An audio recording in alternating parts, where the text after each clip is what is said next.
Thank you for listening to the Pull It Back podcast. Now here are your hosts, Mike and Andy.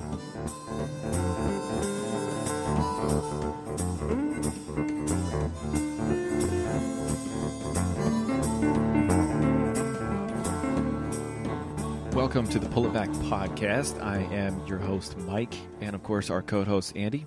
What's up? I wanted to start this episode off. It was a request by one of the listeners asking how the podcast came to be.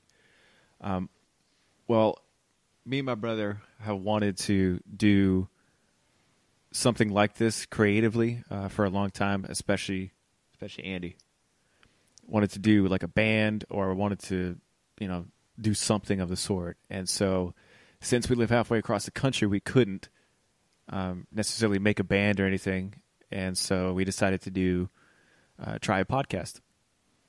And yeah, because we're both aggressively mediocre in talent-wise, guitar playing, drums, and the like.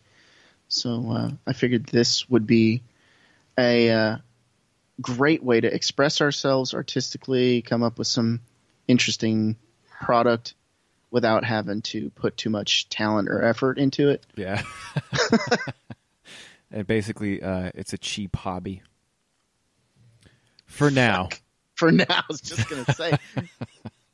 It's like, as we move along, it's like all this more stuff is becoming more and more expensive. Yeah, I saw one of those memes today on our little group there, and it had like arms linked, and one was like gun enthusiast, guitars. Yeah. And they all had their arms linked, and it said, in the middle, it said, not telling how much the hobby is to the wives. Mm-hmm. And I was like, I feel like podcasting is going to be that little next link in the chain there. Yeah, it's going to be rough. Hopefully our wives don't care enough about us to listen to this, so they're not like on the up and up about how much we're going to spend here in the near future. Yeah, just keep that between us. Also, another request from another listener was wanted to talk about where we came up with the name Pull It Back Podcast. So the Pull It Back part, I guess it apparently means something about pulling back your foreskin. Yeah, when you first kind of pitched the name to it, I was like, yeah. I was thinking in my pure Christian heart that it was going to be like, whoa, pump the brakes. Just like pull it back. Just kind of pull it back, man. Just relax. Chill out. Chill out. Pull it back. Yeah. Like you say something stupid, like, "Whoa, bro, pull that back. Pump the brakes." Yeah. Something like a little catchphrase we could say or something. It's like, that's kind of neat. Yeah. And then just doing some research for a logo to put on our show, and I Googled it like a fool and came up with a lot of foreskin pictures. Yeah. A lot, like an inordinate amount of foreskin pictures, like surgeries and just dick pics, and there was like the ones tagged with big old hogs that said "just pull it back," and I was like, I mean, it could work, but I don't think that's our target audience. Yeah, that was the moment that I found out that that's what that meant. Because I've heard people say, "Oh, come on, man, pull it back," like relax. Yeah, it's like, let's just talk about this, man. But no, I didn't know that was a thing. So. That's not what it means. I mean, it's only fitting because, to be honest, we're more of a man topic show. We speak to most guys and girls. I mean, girls who are awesome that are into cars and sports. But again. Oh, well, let's not assign gender roles, sir. I didn't. That's why I added in girls. But you're assigning them gender roles. Like, they mostly stay in the kitchen and not listen to our podcast because this is for men. And they should drink us. Look, I have a daughter. I got to fight for women's rights. You know what I mean? I heard that the people that have that kind of thought, they're like, oh, gender roles are specific and blah, blah, blah. I heard drinking bleach is very healthy. You should try it. Oh, I enjoy a pack of Tide Pods every once in a while. Yeah. It's pretty good, man. So you should definitely try it. It'll clear your senses too. Yeah. Yeah. So yeah, those are some of the things that we were asked about. Also, my parents have a dog that legitimately watches television. Pepper? Yes. I'm talking like she actually gets into the show. Like emotional? Yeah, they'll send video. I'll post a video on Instagram when I'm done here. But yeah, she'll sit there and stand in front of the TV and legitimately watch it for hours. And like a squirrel or a chicken or another dog comes on the TV screen, she starts barking and growling at the TV. I'm telling you, man, she watches TV. You know, those little yapping ass schnauzers are so annoying. They're terrible pets. Yeah. But they are very smart and entertaining. Mm-hmm. Because Megan's dog, my sister, she didn't train Hugo very good. So Hugo's kind of a dummy. Yeah. I mean, he's better than Fritz in a lot of ways. The one that passed. Yeah. Because he'll stay put. He doesn't run away like all the other schnauzers want to do. Yeah. They would bolt at the first opportunity.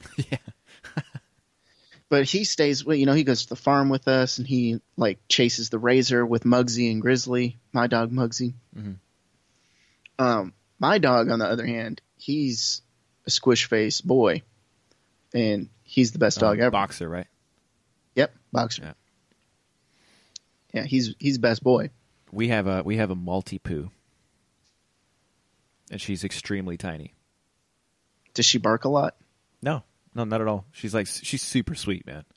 Oh, that's uncharacteristic of a little small dog. It's a tiny, tiny, tiny dog.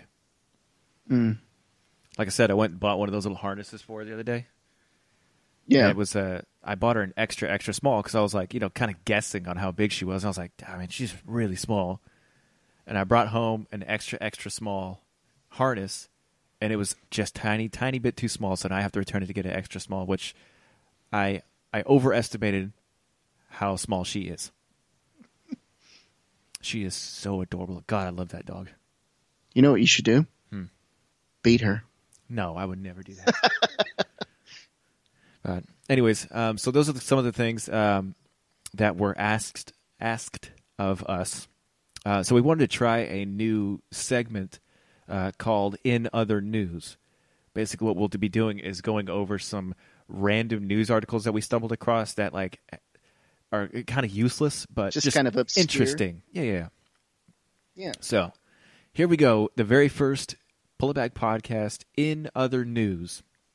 I guess there was a thing written by USA Today that a USPIRG study found that there was weed killer in wine, beer, and certain breakfast cereals, oatmeal. This pesticide can cause cancer. Dude, that's a big thing. That's huge. That's that Roundup thing. Yeah. I can't remember what the chemical is called now. What is it? Glyphosate? Glyphosate? Yeah, something like that. Yeah, like they found phosphate it in 19 out of the 20. And Yeah. they found it including organic ones too. Yes. And this includes brands like the big brands like Coors Light, Miller Lite, Budweiser, Corona, Heineken, Guinness, Stella Artois, and Sam Adams. That's crazy. Yeah. And like I said, this stuff is really bad for you. It's the best known. It's like it says right here. Quote, glyphosate, Glyphosate. Yeah, glyphosate. It's glyphosate. Yeah, you're right. Glyphosate. Best known as an ingredient in Monsanto's, of course, Roundup. Roundup. Yeah. It's been giving people cancer for years, apparently. Yeah, and they put it in beer. They put it in, and like I said, this was found even in organic stuff. Well, not a lot of people know that organic farms use specific pesticides that are considered natural and organic. Yeah. But they're just as toxic as the regular non-organic pesticides. Mm-hmm. So the argument that organic is better because they don't use X pesticides, no, they just use different pesticides. Yeah. There's no additional nutritional value whatsoever. There's plenty of studies that show that. And actually, most of the time, the yield for organic, because I want to say that like I read somewhere where organic stuff has to be picked between a certain ripeness of it. So basically, they're not picked at the peak of where they should be ripe, I guess, like that, as far as like vegetables and fruits and stuff go. Yeah, well, no fruit or vegetable is that. Well, No, they're all picked just before their ripening phase. Mm-hmm. So when they're in transit, they tend to ripen a little bit more. Yeah. But you're never getting like fresh picked fruits or vegetables. Yeah. Well, I mean, the only way you can do that is by frozen. Yeah, frozen vegetables and frozen fruit are actually have been more proven to nutritional have- value than Exactly, fresh. because they're flash frozen at when peak they're ripeness. ripe. Yeah. So, top tip, if you're going to get fruits and vegetables, just get frozen shit. Yeah, and then just microwave it. Now, like I said, I guess the this thing was found out by the PIRG. I mean, people knew about this for a long time. It's just now coming to light for some reason. I mean, I guess here's the glyphosate is another one too. They Really? found it in Sutter Home Merlot, which Sutter Home is a pretty well-known wine brand. Yeah. Behringer Founders Estate Moscato, Barefoot. I know Barefoot is a big one because it's cheap. Had the highest level of the weed killer Yeah, of all 20 brands. yeah. That's insane. Well, we had Barefoot here at the house, me and my wife. You know, that's crazy, man. That's Yeah. just so fucking crazy. We're drinking weed killer. And it kind of it has to be asked. You know, we have a lot of wineries around here in Louisville, in the Louisville area. I live right down the road from one, Mm-hmm. and I'm not rich or anything, so don't get the fucking idea in your head. But it's a little small, mom and pop winery. It's a really nice place. They got some good wines. Like, what practices are in place for them? These smaller, wineries that aren't necessarily on the radar. I mean, there's a huge one in Indiana called, oh my goodness, Well, Huber's. Huber's. You've been there, Yeah. but who knows what they're putting on their grapes? Because Well- nobody's going to do a study on them. Well, I know that, but I mean, the way I rationalize it is I think like the people that have the mom and pop places are a little more conscious about what they put in their shit. Yeah, that very Because the Maybe. owner is usually a little bit more hands-on because he's there all the time. And he's like, I want my business to build and blah, blah, blah. But because according to this, the hidden chemicals, the weed killer, glyphosate, it was most notable in Coors Light, which is the top three that had the most in it, 31.1, 29.8, and 27. It was Coors Light, Miller Lite, and Budweiser, and then Corona Extra close behind. So the most popular beers that, are by a long shot in the United States, they all have the highest amount of this weed killer in it. that even foreign beers, Yeah, flat like tire. Guinness and Heineken Yeah. had high levels. You said Stella Artois. Mm-hmm. Stella Artois, Cidre, cider. whatever. Cider. Yeah. You have to pronounce it in the French. No. But that is the fucking craziest thing that, and you just know that this chemical company is like, does a number on the plants, doesn't do, they get up in there, genetically modified and all mutated and shit. It's Yeah. going to cause them cancer. But guess what? You ain't getting a single fucking bug on there or a weed. Mm-mm. And you got to imagine what it's doing to the actual environment. Like, I know. I mean, Pretty- look what it's doing to us. It's causing cancer in people, man. dude, the zombie apocalypse, like, Mother Nature's going to just create some heinous virus that's going to take us all out. Yeah. And a good third of the population. Yeah. And you got to believe that we're on that list. We're not going to make it. You know how badass you think you are, you're not going to make it. No. Unless you're like a Navy SEAL. But even then, you could run Even the then. risk of getting sick. Well, So that was it's like I said. That was one of the things that I ran across that I hopefully the people listening will make a informed decision before they purchase any of these beverages. And like I said, this isn't in just beer and wine. This is in cereals made by Post and Quaker Oats. what's the other big General Mills? All those big cereal names, man. They have this stuff in it. So Yeah, they're going to have, a lot of these companies are going to have to start, if they want to do the smart thing, they need to nip it in the bud and do marketing campaigns saying, look, we are no longer using this product known to cause cancer, that glyphosate. We're taking a firm stance against using glyphosate on our product, this, that, and the other. We're doing research on safer chemicals to assist in the process of growing our food in a wholesome manner. Yeah. To give the consumer, because say what you want about our generation, we're more savvy about what we want to put in our bodies. And the stuff that resonates with our generation is clean products. And a lot of companies are starting to understand that. Mm-hmm. And with this going on, showing that it causes cancer and this, that, and the other, companies are going to start having to toe the line and make sure they're getting wholesome shit in their product. I think it's good. Yeah, like I said, I hope it opens up the eyes to where, companies like Monsanto and stuff like that just go away, because they've been nothing but problems since they came to be. Yeah, it's like the Purdue Pharma, Big Pharma and shit. Like their day, they'll get their time, but I think they have so much money and so much control. I don't think anything's going to ever happen to them.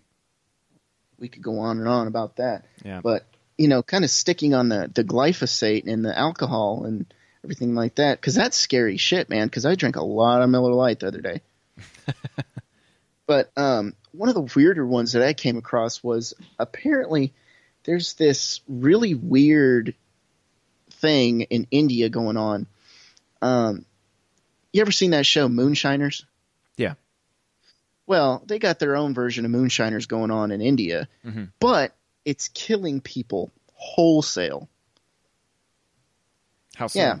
So toxic moonshine killed 154 people, and about 200 were hospitalized in New Delhi, India. This was in the recent weeks. Mm-hmm. Yeah. So these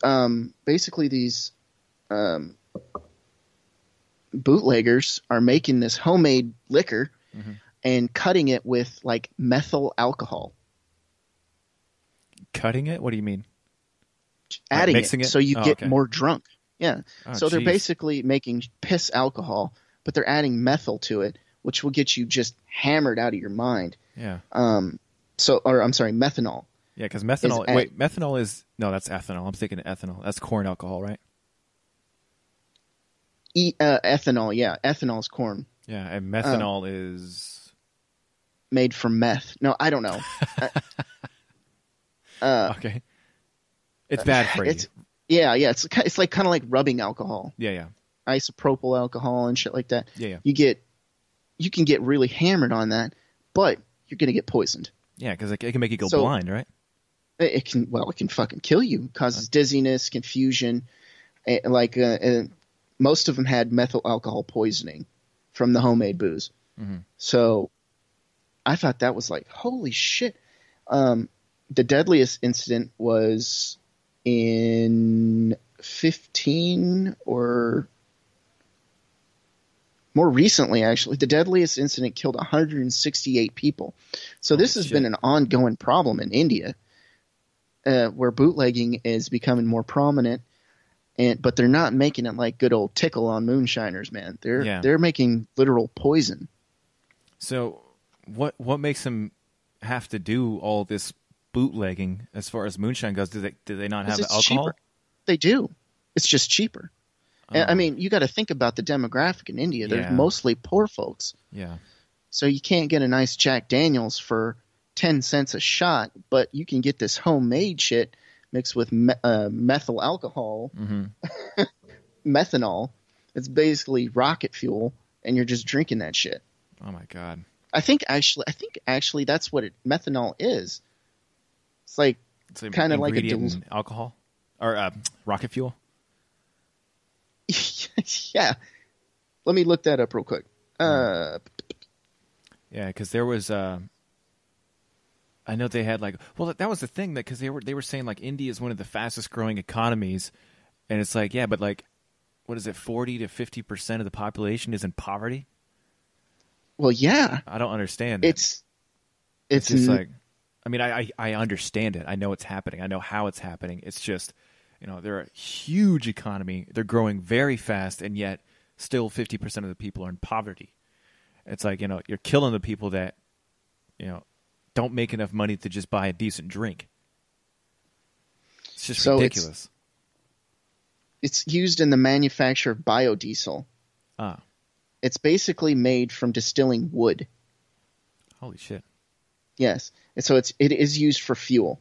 Okay. It's also a solvent and blah, blah, blah. So essentially it's very, very toxic. Yeah. It's not good shit. But you can get hammered off of it.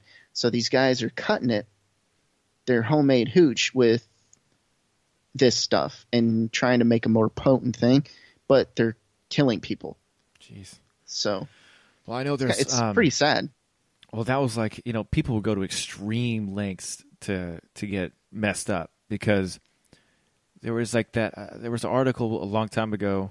It wasn't a long time ago, but it was a while back, where they had those guys in it was in prison, and they would shit in a jar, and then put a balloon over jink it. them. Is that what it was called? It's called jinkum. It fermented piss and shit. Yeah. And they would huff it and get high. Yeah, they put a balloon over the jar. It would ferment into like a gas inside of the balloon. The balloon would blow up. Then they would take the balloon off and then huff it, and they would get high temporarily. Yes.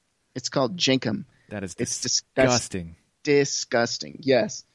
Like that is the most extreme thing that you could possibly do to get a little fix. Get stoned. Yeah, that's fucking crazy. Gross.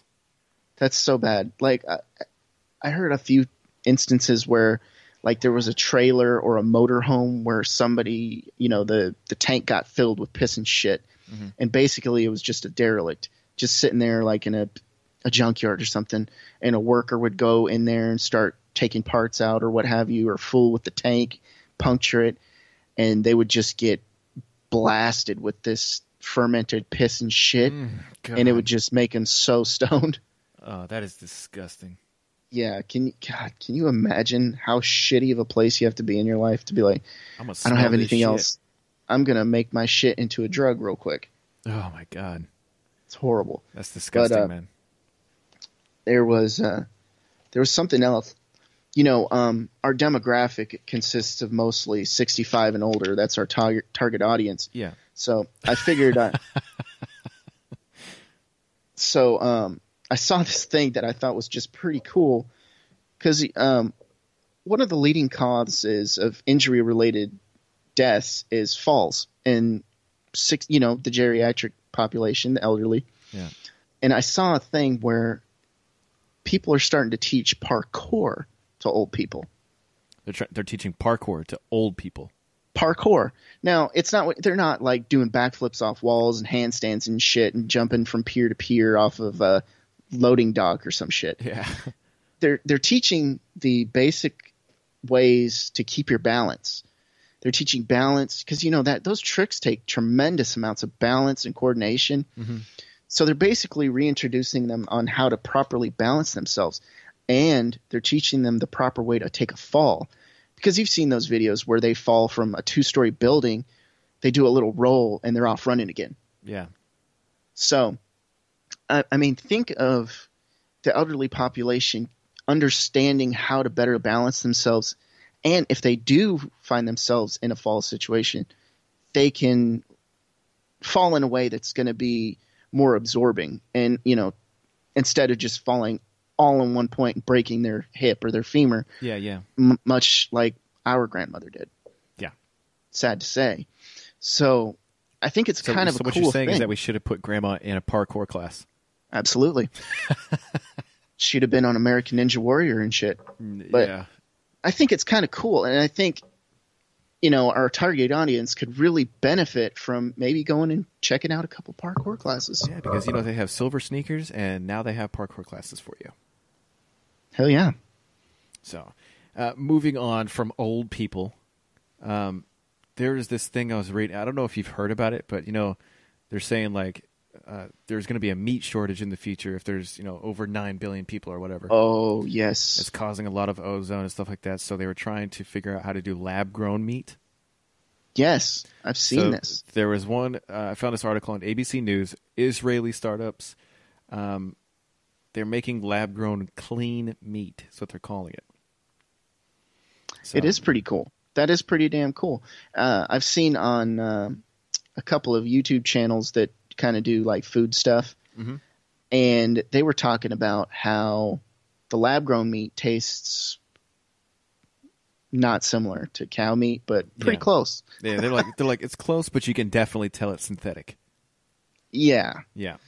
So it's going to be one of those weird futures, man, where you're like at a vending machine and you're like, can I get a steak? And it like 3D prints the shit for you on the plate. Yeah, that'd be awesome. It would be cool. I'd be It'd totally be down weird for that. If it was, if it wasn't full of freaking Roundup. Yeah.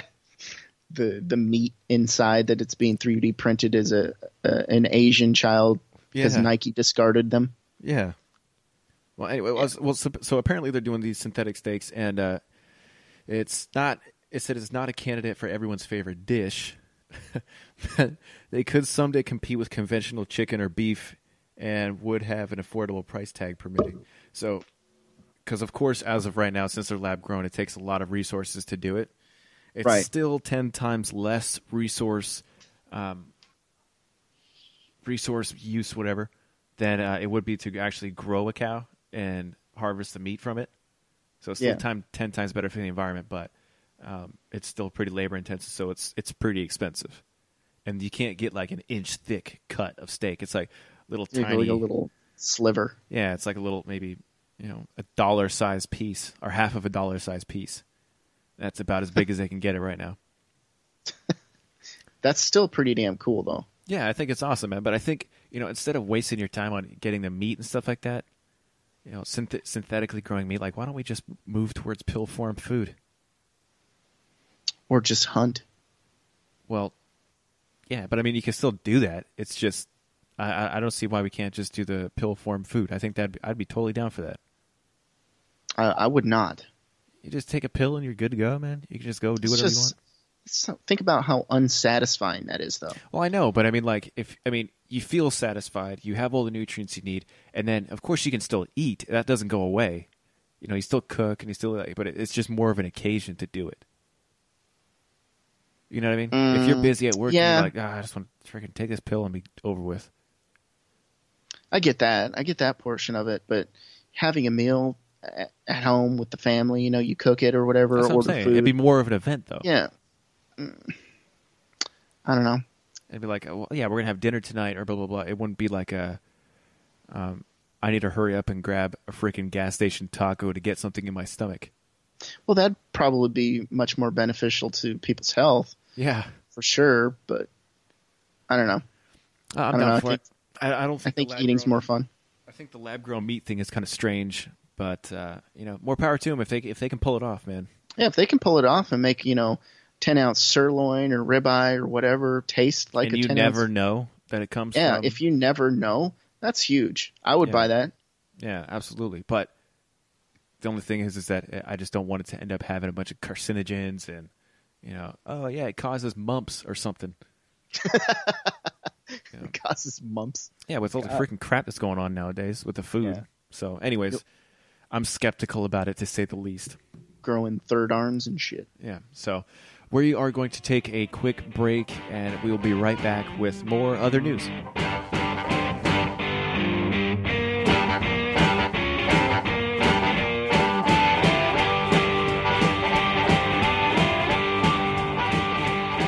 Welcome back to the Pull It Back podcast. We were just talking about this new segment we're trying to try out called In Other News.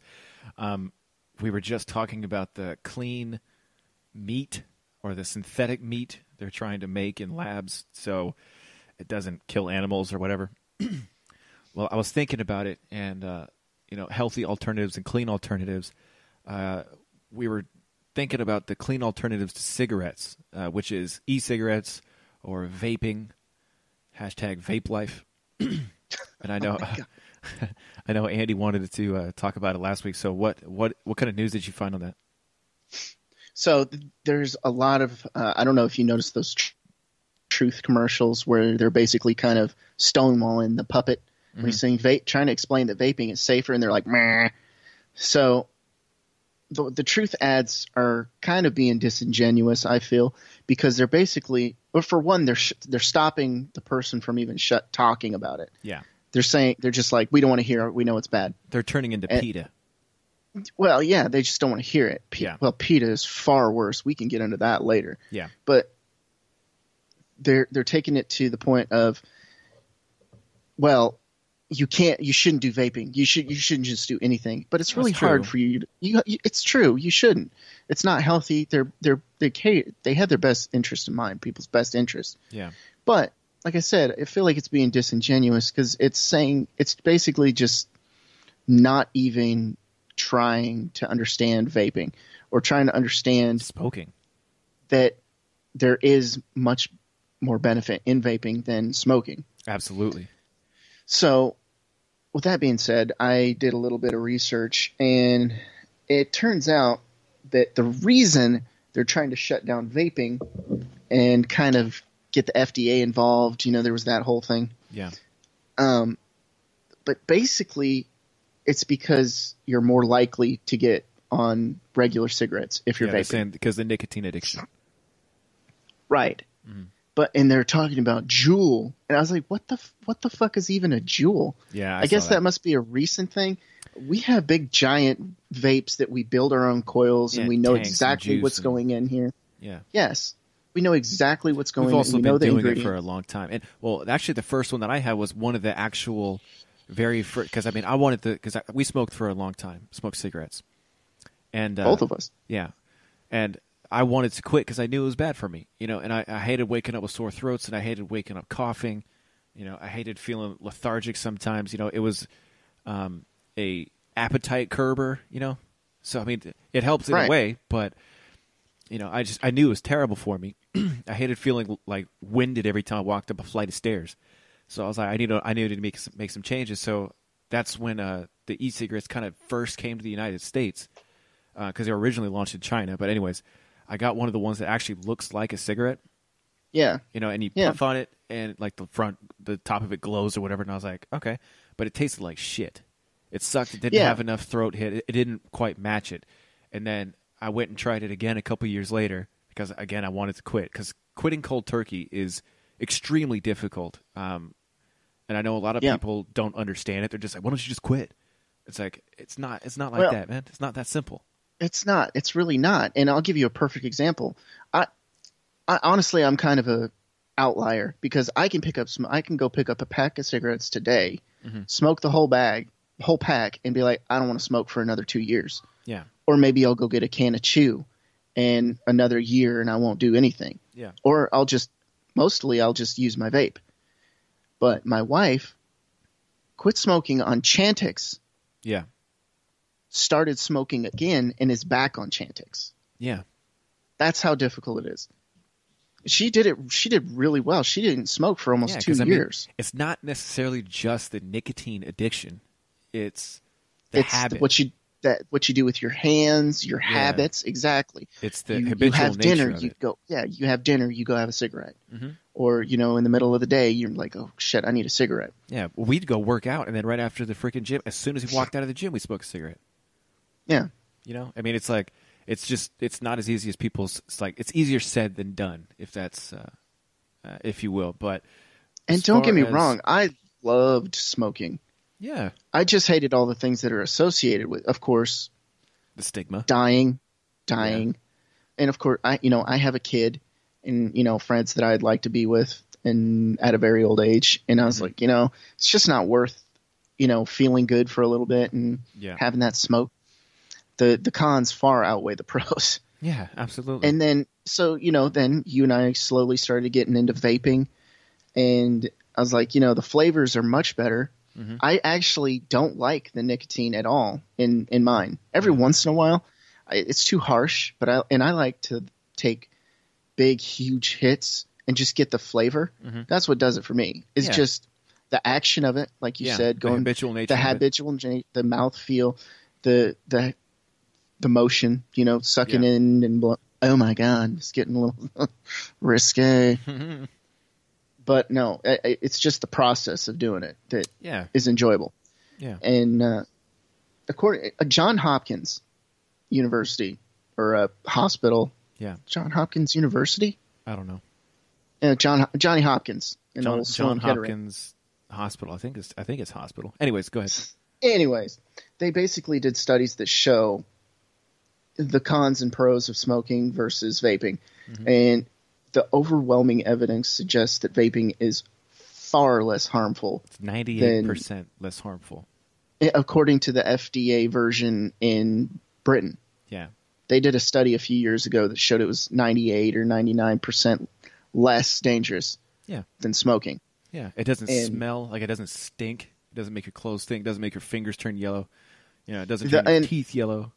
Of course. And the only cons they could find with vaping were because of nicotine. Yeah. So if you just have nicotine in very low dosages just to kind of get your little nicotine in there. Well, yeah.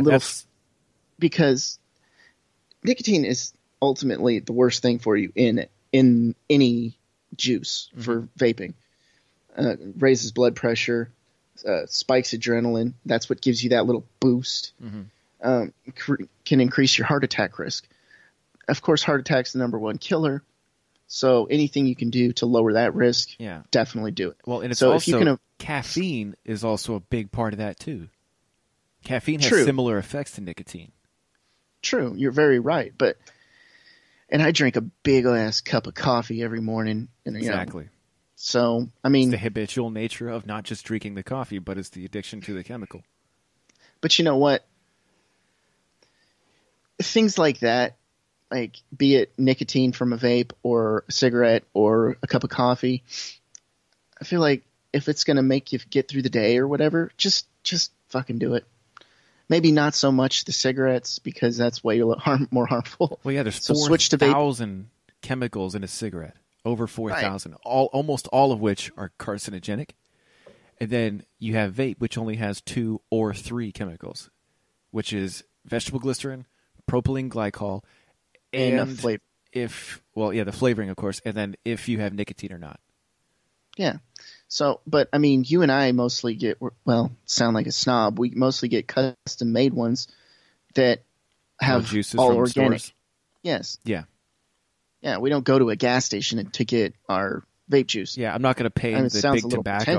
I'm going to a local shop who makes their own juice, and they're, it's supporting local community. Yeah. It's just better in my opinion. It's better in every way. I think it's a brilliant idea. Because believe it or not, there's a huge nerd following for vaping. A lot of people talk shit about vape. Vapors are douchebags. You look like you're sucking cock. But is that more power to you? But you know what? We are. What's wrong with that? It's totally legal nowadays. Yeah, but it was so cool though because to see it develop. I sound like a fucking nerd, but to see the market develop and small businesses pop out. Yeah. Specifically for that segment. And like in Kentucky, what I think is great is the CBD, ever since they finally got smart and decided to pass the industrial hemp bill, CBD businesses are starting to pop up, growing their own CBD or own hemp, processing their own CBD and selling it. I think it's absolutely awesome. Yeah. I mean, that's a big market too. That's what I'm saying. The big tobacco tried to shut this down for a long time because there was this thing that came out. It was a smear campaign to basically say, vaping isn't as good as cigarettes because cigarettes are better. And so what the article was basically saying, it was trying to scare people into thinking you'll get popcorn lung. Yeah, that was one of the big ones. Yeah, you'll get popcorn lung from that chemical they use in that artificial butter and popcorn. That's where it comes from. Inhaling that. I forgot what it was called. I think that was the vegetable glycerin. They used no, the oil. No, it wasn't vegetable glycerin. It was a certain type. God, I wish I could tell you what it was called. Glyphosate. No, I mean they had one. They had an instance where certain flavors have this in it, and it's really bad for you, and blah blah blah. And then they also came out and said it can crystallize in your lungs and cause wet lung and all that crap. Yeah, which is basically all BS shitting on. They were basically shitting on the sugars and shit and the flavoring. Yeah, and what they were basically what they did was, and all these tests and things like the articles and stuff were all sponsored by R.J. Reynolds and like the company that makes Camel cigarettes, Winston-Salem. Winston's. Yeah, I mean, it was all sponsored by Big Tobacco, which was bullshit because they hadn't quite bought into it yet. So if you are familiar with vape products, there's a actually really good brand out there called Vapresso. They make mods, they make the little tanks and all that stuff, and they are actually owned by R.J. Reynolds as well. Are they really? Yeah, so Big Tobacco has definitely bought into this vaping thing, and that's why you don't hear as much bad things about vaping anymore, because they're just shifting. Well, and that's kind of what they were talking about in those articles too. Juul apparently has become one of the more popular, lower grade mass production models. Yeah. It's basically mimics I don't know how many packs of cigarettes per cartridge. I'm sure it's pretty high up there now, but it's more expensive. Yes. Than a pack of cigarettes. Right, but it lasts a lot longer. That's the whole gimmick. I can't. Well, no, I saw a thing where they were saying. I think it's owned by Marlboro. I want to say. Probably, I'm sure of it. But Big Tobacco. I do know Big Tobacco has bought into that Juul thing, and if they haven't already started it, I believe. I'm pretty sure it's Marlboro that owns them. I think so. And a lot of people are starting to go to that. That's what they were saying. It was either vaping or juuling. I was like, I've never heard fucking juuling. So it must have gained in popularity while we've been being dorks about our coils and mods and shit like that. Yeah. So I hope more like companies like is Smock one that's owned by, because I don't think they are. No, I that's don't what think I they use. are. I think Smock. they probably got like investments from them, but I don't think they're owned by any. But I mean, still, regardless, Big Tobacco is in the electronic cigarette business, so don't think that they're not. But still, it's a much safer alternative. There's nothing safer than just not doing it. But I feel a million times better since I've done this, and I know there was a law going on the other day, or not the other day, but I think it was last year or the year before, where they were trying to pass it to where the FDA was going to regulate certain flavors. Basically, almost strip flavors completely out of vaping, so you would just be vaping juice with no flavor. And you did the survey and stuff, and it was like, would you have stopped smoking cigarettes if these flavors weren't available? And I was like, oh, if those flavors weren't available, I would have kept smoking cigarettes probably. Yeah, that's one of the things that they try to argue is dangerous about it, is it's more appealing to kids. And I'm like, hey, kids still smoke cigarettes. You know that, right? That's what it's going to say. The kids are going to smoke when they want to smoke. We did. Fuck. We were smoking before we were 18. Yeah, absolutely. And I mean, would you rather? Here's the kind of weird part of the argument. Would you rather your kids smoke cigarettes or vape? Yeah. Even the old stigma, or the old cliche of looking cool, looking older. I mean, distinguished, robust, worldly. But I mean, honestly, I'd rather have my kid vape if they're going to try to hide the shit versus smoking actual cigarettes. Yeah. Oh, and I just came across this, man. So that Juul, the big one, Marlboro actually is now part owner of that company. I thought so. They made a $13 billion investment into it and now own part of it. Because the only thing I was seeing is it's owned by PAX. Yeah.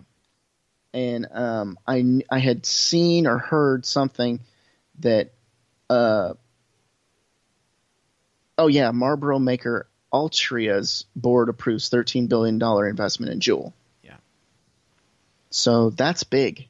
Yeah. So I mean, me personally, I absolutely recommend, if you are smoking currently tobacco cigarettes, I do strongly recommend biting the bullet and getting into vaping, because it is a lot safer. It's proven to be, and you'll feel a lot better, man. And then hopefully you can work your way down, because I have different nicotine levels for the juice, which this is what I started at. I started off at I think it was 16% or 16 milligrams or 16% or whatever they calculate. 16 milligrams or 18 milligrams. The highest you could get. Yeah, at the time was 30, so I was like, that's way too rough. So I just started at 18, I think, or 16, whatever. And then I moved my way down to 12, and then I moved my way down to, I think, 6, and then down to 3, and now I'm down to 1.5 and 0. So yeah, when I started, they did it kind of cool at my vape shop, because I walked in there, I was like, yeah, I'm going to get a basic vape and blah, blah, blah, or a pen. And I was like, well, what type of nicotine is available? And they were like, well, what do you usually smoke? I was like, well, Camel Lights. Okay. Yeah. And they gave me this one that tasted like a Camel Light. And I was like, okay, what is about what is the nicotine per cigarette? And they said, well, this like 16 or 18 milligrams or something like that. Yeah. And that's what I got. And I was like, man, this is pretty terrible. So, but it was satisfying, and I didn't have to go smoke cigarettes. And then I went on to the flavors, and it's like, let me try that pomegranate lemonade and this, that, and the other. And then finally I was like, I need a bigger one that can chuck the clouds, brother. Yeah. Y'all. So, speaking of all these alternatives and stuff, I know if everybody probably knows about the opioid epidemic. Yes. Now, when Trump was elected, he basically banned the opiates to be so freely given out. I mean, it was a big win in it as far as the society goes, because doctors and everything were prescribing it at an alarming rate for painkillers, and were also getting people addicted to it. Right. And so now that there was they banned it, there was a lot of people left still addicted to this stuff, and so we came across this stuff called kratom. Kratom is a plant.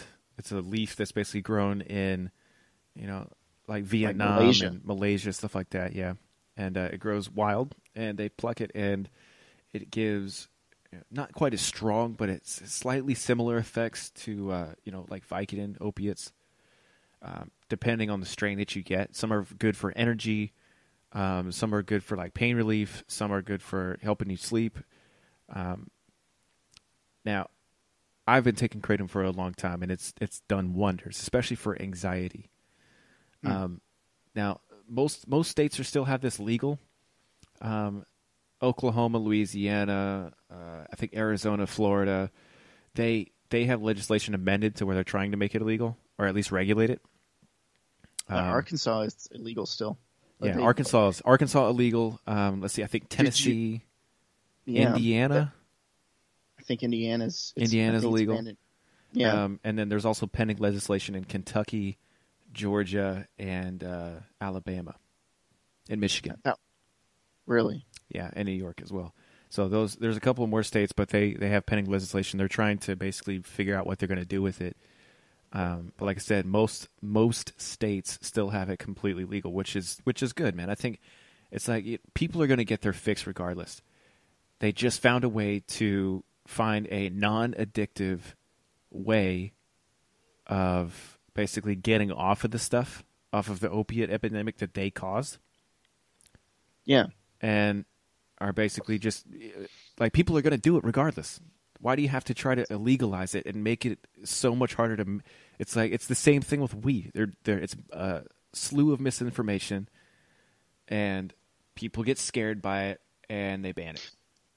Well, Arkansas was an especially disturbing situation, because when I lived there, I was using kratom pretty much daily. Mm-hmm. Just to give me a little pep. Maybe help with some inflammation or whatever. Yeah. Anyway. I would go and get kratom, but like in the middle of the year, in like 2015 or 16, legislation went through, like basically undetected by the locals or anybody in Arkansas, and they secretly made kratom illegal. Yeah. And then it finally hit the news. Yep, kratom's illegal, blah, blah, blah. And I was like, what the fuck? And the guy that was getting it for me basically said they did the reason they did this is because there was a lot of doctors invested in what is it they use to treat opiate? Is methadone? Yeah, the alternative. Yeah, is that what it's called? Yeah, I think that's right. They would impact these methadone clinics where they sold that shit. Mm-hmm. So basically, they got pissed because Kratom was taking away their fucking business. Yeah. And they lobbied, and guess what? They got that shit illegalized. Yeah, because it's not going to big pharma. It's going to local shops and businesses that import it. And exactly. So basically, they haven't figured out a way how to make money off of it, so they're just going to ban it until there's an outcry for it to come back, and then basically they'll have a way to run it through big pharma before you get it. Exactly. It won't be like a actual, individual personal sector or whatever it's called. Right. Because I mean, it's not like, like a super psychedelic drug or anything. It's just it does very little as far as like pain relief and anxiety relief. I mean, but right. The DEA was talking about making Kratom a Schedule 1 drug a while back. Yeah. So in case you don't know, Schedule 1 drug is like LSD and heroin. Yeah. That is insane. Well, it's the same thing they do with marijuana. Mm-hmm. They put it on the highest level, trying to say, well, it's basically got no medical benefit. That's why they put those drugs on a Schedule 1. Is because basically they're all harmful and they do nothing to benefit anybody's health. So they get demonized, which is completely not correct because they do use Schedule 1 drugs for medicine. Yeah. Like heroin and meth. It's all used in medicine. Yeah. But marijuana is now being researched because it was just so demonized for so long. And it's hard for scientists to do research on it until they started getting more lax with the law. They understood that it's not that bad. And now people are like voting in favor of it to legalize it recreationally and medically. Yeah. And our governor in Kentucky, I never thought in a million years, but he's basically talking about doing a medical marijuana bill. And he'd sign it. Mm-hmm. And that's unheard of from this dude. He is like vehemently against marijuana. Well, I mean, it's only a matter of time. But it really sucks that they can do that underhanded, snarky shit without us even taking our opinion on the people and see how we'd even vote about stuff like Kratom. Well, because most people would vote for it. But what the problem is that they have lobbyists that are saying no. Yeah, exactly. It would fuck over the lobbyists. Exactly. They're like, we're spending all this money trying to get money from the people because we want them to come through Big Pharma before, it goes into the private sector. We want that money. It's ridiculous. Right. Exactly. But they have the money to lobby, so then it screws everybody else out of it. Right. So it's just not fair, man. Indiana, I just saw that. It was Indiana, basically, they recently banned Kratom, and now they're trying to get people together to overturn it. So if you're in Indiana or even outside of it, man, help the guys out by checking into the Indiana Kratom laws and trying to get that overturned, because it's been a lifesaver for quite a few people that I know. So yeah, well, like I said, CBD is still banned in some states. Yeah. So only a few, because I misspoke. I believe it was on episode 1 and said CBD was legal everywhere. Yeah. It's actually not. So the way they do this shit is so bass-backwards. It almost makes you want to vote for the wrong people. You know what I mean? Yeah. It really does, because if it's like you got a shitty candidate, but they're for, legalizing certain things that make no sense to be illegal in the first place, it's like, you know what? I fucking hate their policies on everything else, but I'm going to vote for them because they have this policy. Yeah. And that's just messed up, because no matter what, so fucked up. Because no matter what, you're going to get these, big name sources like USA Today and ABC News and NBC News and stuff like that are going to, come out and say, "Oh, this is terrible for you," and blah blah blah, like it's poison. But you know damn well that they're just being lobbied to tell, these guys that because big pharma is so important and has so much money. I mean, it's like, what can you do? Because you can't even really. You're basically just stuck. You're completely at will of whatever they're going to do to you. Yeah, you're out there, beck and call. It's like they're a part of the Vatican. Yeah, pretty much. Like an Illuminati shit. I know, man. But like I said, I hope it sticks around. I hope it stays legal. A lot of people benefit from it. So, if you get the chance, of course, go and support your local kratom advocacy groups, and support of course, small business. Yeah, vape advocacy groups as well. CBD, anything. And trying to get, of course, marijuana. It's not my cup of tea. I'm not a huge marijuana fan, but again, I'm not going to stop somebody else from doing it. Yeah. So, anyway, moving on to something a little more upbeat. Did you know anything about the China's vehicle production? No, not really. I haven't followed it too much. I've heard they've been creeping up. So, I stumbled across a statistic which was just mind-blowing to me. In 2017, the United States made 11 million cars. Now, this is including passenger cars, trucks, vans, fleet vehicles, buses, all that stuff. So, like I said, 2017, the USA made 11 million cars. Japan, 9 million cars. China made 29 million. 29 million? 29 million. Holy shit. That's more cars than Germany, who is home of Volkswagen Group. So that's like Bugatti, Audi. Yeah. Lamborghini, all those. There's a lot of big brands under Volkswagen. It's more than Germany, the USA, of course, big three, Ford, Chevy, Dodge, Japan, Honda, Toyota, etc., and South Korea, which is Hyundai and Kia. So that's more than Germany, USA, Japan, and Hyundai combined. That's insane. Yeah. See, I was reading that Germany, Japan, and India are the largest producers in 2017. Mm-hmm. But China is still number one, then Japan, then Germany, and India, respectively. So in the Asian market, China is ranked as the largest passenger car manufacturer in the world. 24.8 million cars in 2017 alone. Dude. That is a lot of cars, and especially because they're still fairly new. Like, they haven't been making cars for very long. Right. In India, the U.S., Japan, Germany, they've all been making all the cars. For a long time. Yeah. And they just got... Germany... 3 times as much as the United States. Germany has a ridiculous amount of manufacturers. Yeah. They got the whole VW group, like you were saying. Mm-hmm. They got BMW, Mercedes. Yep. And countless other smaller builders. Yeah. And they still outdid Germany by, I think, almost 4 times as many cars. That's crazy. Because I think Germany did, like 4 million, 4.5 million, something like that. Well, did you see on the...